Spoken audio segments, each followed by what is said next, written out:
ডিমের অনেক রকম রেসিপি তো আমরা খেয়েছি, তো আজকে যে রেসিপিটা শেয়ার করছি সেটাও ভীষণ টেস্টি একটা রেসিপি আর বানানো ভীষণ ইজি।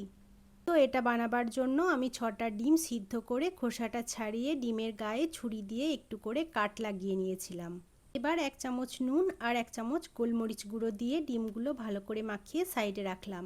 এখন আমি কড়াইয়ে 3 চামচ রিফাইন্ড অয়েল গরম করে একটা বড় সাইজের পেঁয়াজ কুচি, 10-12 কোয়া রসুন, অল্প একটু আদা, 2টো কাঁচা লঙ্কা আর 6-7টা করে কাজু আমন্ড জলে ভিজিয়ে রেখেছিলাম ওগুলো দিয়ে দিলাম।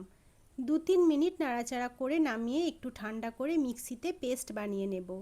এবার কড়াইয়ে আরও 4-5 চামচ রিফাইন্ড অয়েল গরম করে একে একে ডিমগুলো দিয়ে হালকা করে ভেজে তুলে নেব।